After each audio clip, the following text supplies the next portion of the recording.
Good morning friends. B Com sem 6 પરિવર્તનશીલ અંદાજપત્ર આપણે ભણી રહ્યા હતા.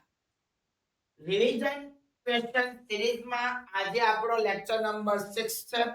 મસ્ત દાખલો, એક અલગ રીતનો દાખલો. ધ્યાન આપજો, આપણે જોઈએ. શ્રી રંગરૂપા ઇલેક્ટ્રોનિક્સ લિમિટેડ નું પરિવર્તનશીલ બજેટ તૈયાર કરવાનું છે. આપણને 50%, 75% અને 100% માહિતી છોકરાઓ આપણને આપી દીધી છે. એના પરથી આપણને પ્રત્યક્ષ માલ સામાન આપી દીધો છે, મજૂરી આપી દીધી છે, સીધા ખર્ચા, કારખાના પરોક્ષ ખર્ચા, આ છોકરાઓ અર્ધચલિત ખર્ચ આપ્યો છે. ઓફિસ પરોક્ષ ખર્ચ આ પણ અર્ધચલિત છે. વેચાણ પરોક્ષ ખર્ચા એ પણ શું છે છોકરાઓ? અર્ધચલિત. કંપની હાલમાં 50% શું 50% પ્રવૃત્તિએ કાર્ય કરે છે. એટલે હાલની છોકરાઓ ઉત્પાદન શક્તિ કેટલી છે? 50% છે. એની વેચાણ કિંમત એટલે ગુજરાતીમાં બોલીએ તો વેચાણ કેટલું આપ્યું છે? 5 લાખ રૂપિયા આપ્યું છે. કેટલું? 5 લાખ રૂપિયા. અર્ધચલિત ખર્ચમાં સમાયેલ બધા પ્રકારના સ્થિર ખર્ચા 75% પ્રવૃત્તિ બાદ કેટલો? 20% વધે છે. કેટલો વધે છે? 20%. કેટલો? 20%. ધ્યાન આપજો. એટલે કે એવી ધારણા કરવામાં આવે છે કે વેચાણ કિંમત 5% ઘટાડો કરવામાં આવે તો કંપની પોતાનો વેચાણ જથ્થો વધારી શકશે અને તેથી કંપની 60%, 80% ક્ષમતાએ પ્રવૃત્તિ કરી શકે. આનો મતલબ શું છે? જો ફરીથી વાત, એવી ધારણા કરવામાં આવે છે કે વેચાણ કિંમતમાં જો 5% ઘટાડો કરવામાં આવે તો વેચાણ જથ્થો વધારી શકે અને કંપની 50% થી લઈને 60% અને 80% કાર્યશક્તિએ કાર્ય કરી શકે.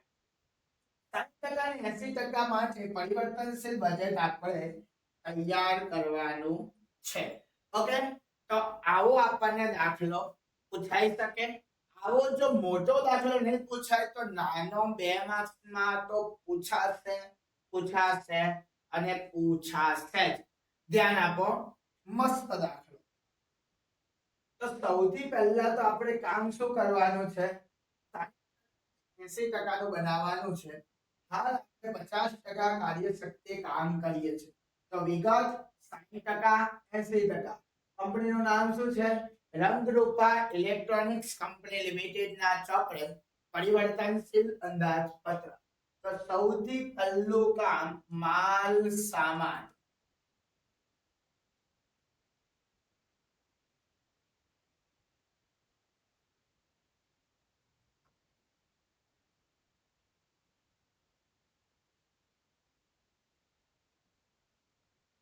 ચાલો, માલ સામાન કેટલો છે?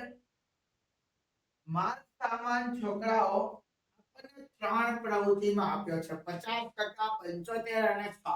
કોઈ એક પ્રવૃત્તિનો ધ્યાનમાં લઈને એના પરથી આપણે 60% અને 80% નો શોધવાનો થાય. તો 50% એ આપણી પાસે કેટલો આપી દીધો છે? 80,000 આપી દીધો છે. તો 60% એ કેટલો થશે અને 80% એ કેટલો થશે? ચાલો, તો 80 ગુણ્યા 80,000 ભાગ્યા 50 એટલે કેટલા થશે? ભૂલ થઈ.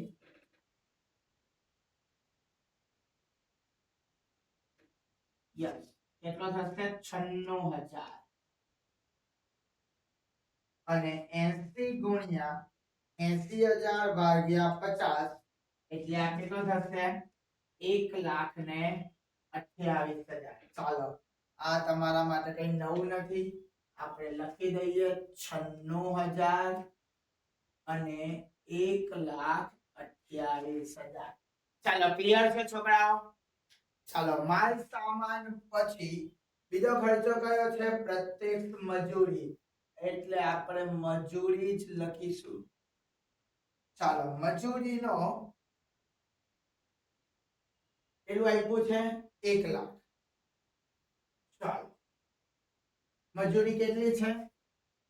મજૂરી 50% 1 લાખ આપી છે. એના પરથી આપણે 60% કેટલા થાય અને 80% કેટલા થાય તે શોધવાના છે. 60 ગુણ્યા 1 લાખ ભાગ્યા 50 એટલે આવશે 1,20,000 અને 80 ગુણ્યા 1 લાખ ભાગ્યા 50 એટલે આવશે 1,60,000. ચાલો તો આપણે લખી દઈએ અહીંયા 1,20,000 અને 1,60,000. ચાલો, માલ સામાન પછી મજૂરી. હવે કયા ખર્ચા? સીધા ખર્ચા કેટલા આપ્યા છે? 50% 40,000 સીધા ખર્ચા. તો 50 એ કેટલા છે? 40,000. તો 60 એ કેટલા થશે અને 80 એ કેટલા થશે? ચાલો, 60 ગુણ્યા 40,000 ભાગ્યા 50 એટલે કેટલા થશે? 48,000 અને 80 ગુણ્યા 40,000 ભાગ્યા 50 એટલે કેટલા થાય? 64,000. આ કયા ખર્ચા આપ્યા છે છોકરાઓ? સીધા ખર્ચા. કયા ખર્ચા છે? સીધા ખર્ચા. હવે આપણે લખીશું પ્રાથમિક પડતર. આ સરવાળાને શું કહેવાશે? પ્રાથમિક પડતર. ચાલો, 96,000 1,20,000 અને 48,000 એટલે 2,64,000. ત્યારબાદ 1,28,000 1,60,000 અને 64,000 એટલે 3,52,000. છોકરાઓ, માલ સામાન, મજૂરી અને સીધા ખર્ચાના સરવાળાને શું કહેવાશે? પ્રાથમિક પડતર. આ તમારા માટે નવું નથી. આપણે ચેપ્ટર શરૂઆત કરી ત્યારથી આપણે આ ભણી રહ્યા છીએ. ચાલો, એના પછીનો ખર્ચાનું નામ છે કારખાના પરોક્ષ ખર્ચા.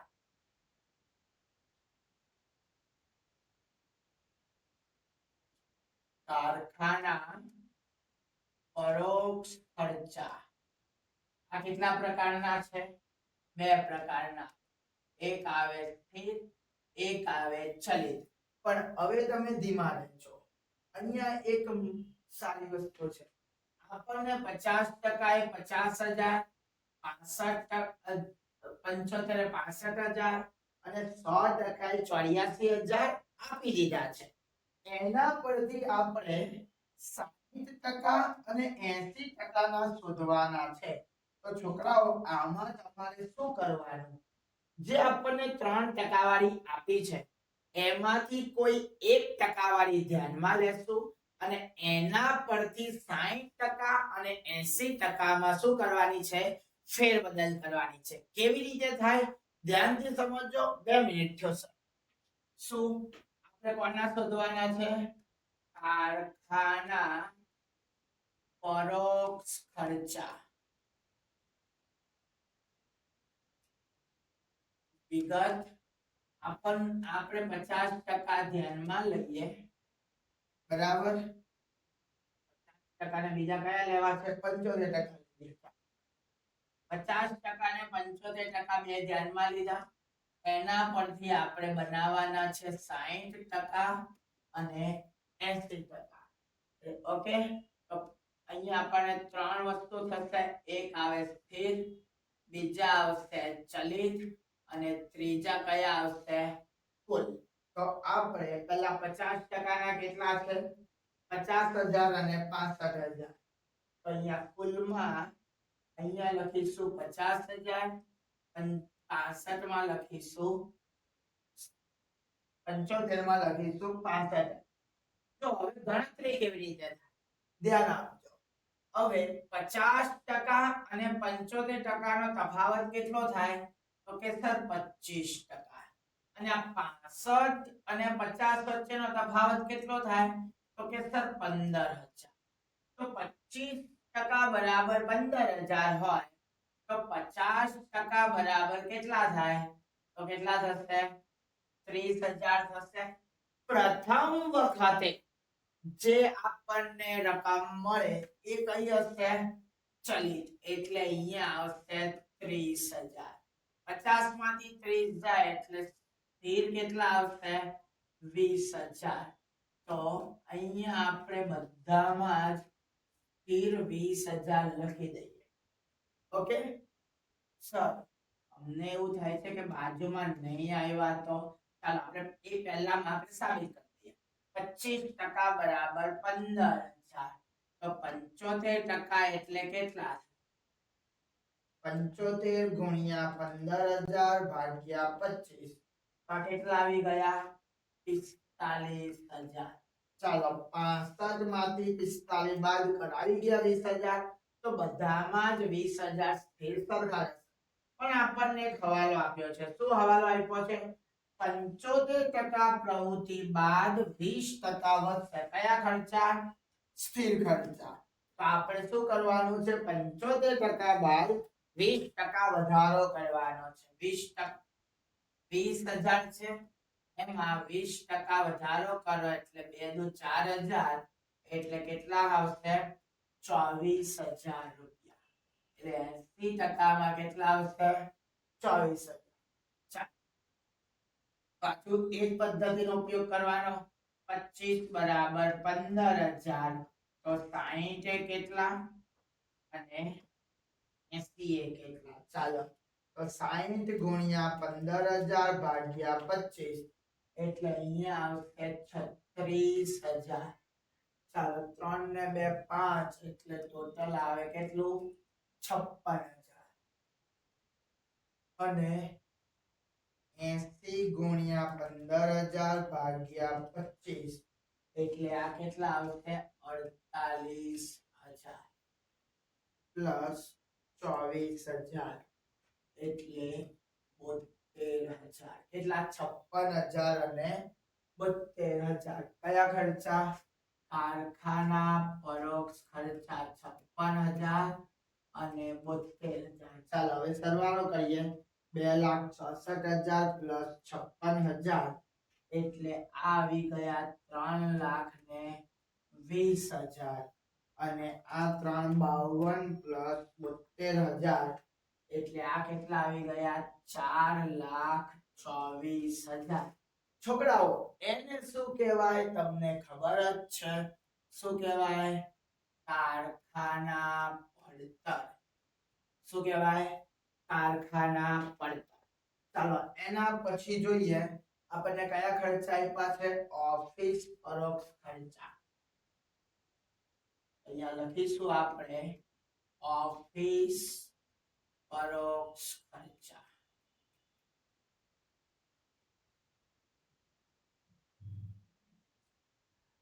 ઓકે ચાલો ઓફિસ પરોક્ષ ખર્ચાનો પણ એવી રીતે જ બનાવવાનું છે. ઓફિસ પરોક્ષ ખર્ચા અહીંયા આવશે વિગત. આપણે આ વખતે પણ એ જ લઈએ. 50 75 60 અને 80. અહીંયા આવશે સ્થિર, અહીંયા આવશે ચલિત અને ત્યારબાદ કઈ આવશે? કુલ. ચાલો રકમ જોઈ લઈએ ફટાફટ. કેટલા છે? 80000 અને 90000. એટલે કુલમાં અહીંયા લખીશું આપણે 80000 અને બાજુમાં 90000. એટલે 25% બરાબર કેટલો તફાવત આવશે? 10000. તો 50% એ કેટલો આવશે? ચલો ફટાફટ કરીએ. 50 ગુણ્યા 10000 ભાગ્યા 25 એટલે આ કેટલા આવશે? 20000. 80 માં 20 જાય તો 60000. અહીંયા પણ 60000. એટલે 60% માં પણ કેટલા આવશે? 60000. ઓકે ચાલો હવે 75% નું તો મારે કઈ કામ નથી, આ તો અહીંયા સાબિત કરવા બતાવ્યું. આપણે તો 60 અને 80% નું શોધવાનું છે. ચાલો તો 60% એ કેટલા થશે? તો 60 ગુણ્યા 10,000 ભાગ્યા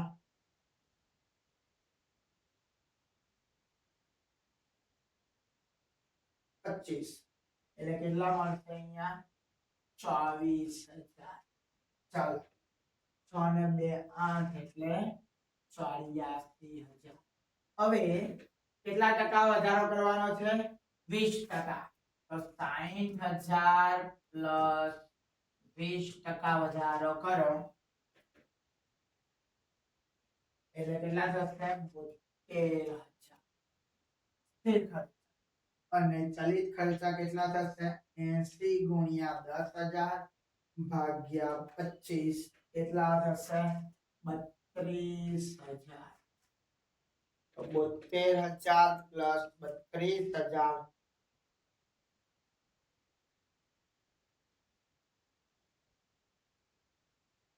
એટલે 1,04,000. તો 84,000 અને 1,04,000 આવશે. એટલા 84,000 અને 1,04,000.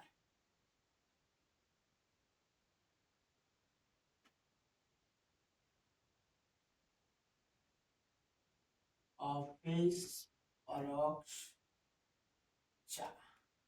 હવે જે આવશે એને આપણે કઈ પડતર કહેશું છોકરાઓ? ઉત્પાદન પડતર. શું કહેશું? ઉત્પાદન પડતર. 3,20,000 પ્લસ 84,000 એટલે આ આવી જશે 4,04,000 અને 4,24,000 પ્લસ 1,04,000 એટલે આ આવી જશે 5,28,000. ચાલો એના પછી વેચાણ પરોક્ષ ખર્ચ 25,000 અને 30,000. વેચાણ પરોક્ષ ખર્ચા વિગત 50%, 75%, 60% અને 80%. આ તમારા થઈ ગયા સ્થિર, આ થઈ ગયા ચલિત. એટલે અહીંયા કુલ 50% માં કેટલા આપ્યા છે? 30,000. અહીંયા 35,000 એટલે 25% બરાબર 5,000. તો 50% એ કેટલા થાય? 10,000. એટલે ચલિત આવશે 10,000 એટલે 30 માંથી 10 જાય તો 20,000 સ્થિર. આ પણ 20,000 સ્થિર, આ પણ 20,000 સ્થિર. 80% માં કેટલા આવી જશે? 24,000. 20,000 ના 20% 4,000 એટલે છોકરાઓ કેટલા આવશે? 24,000. હવે સીધું આપણે ગોતી લઈએ 60% એ કેટલા? તો 60 ગુણ્યા 5,000 60 ગુણ્યા 5,000 ભાગ્યા 25 એટલે અહીંયા કેટલા આવી જશે? 12,000. અને 80 ગુણ્યા 5,000 ભાગ્યા 25 એટલે અહીંયા કેટલા આવી જશે? 16,000. ચાલો બંનેનો સરવાળો કરીએ તો 20,000 પ્લસ 12,000 એટલે 32,000 અને 24,000 પ્લસ 16,000 એટલે આ કેટલા આવશે? 40,000. એટલે હવે આપણે લખીશું 32,000 અને બીજા કેટલા હતા? 40,000.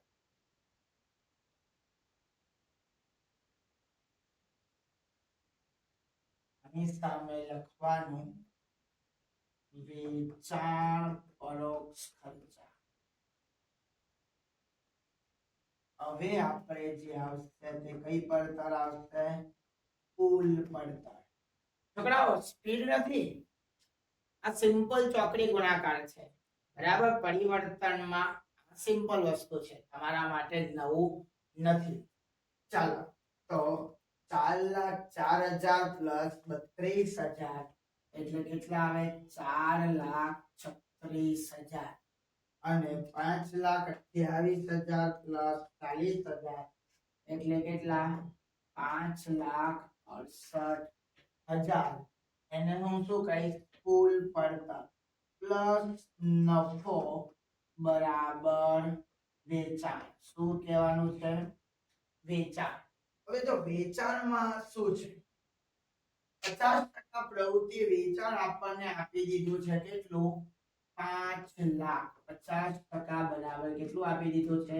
5 લાખ. તો 60% બરાબર કેટલું થાય? તો 6 લાખ રૂપિયા. કેટલું થાય? 6 લાખ. પણ એક હવાલો છે. શું કહેવાનો છે? કે એવી ધારણા કરવામાં આવે છે કે વેચાણ કિંમતમાં 5% ઘટાડો કરવામાં આવે તો 6 લાખ આવ્યા માઇનસ આપણે શું કહીશું? 5% ઘટાડો એટલે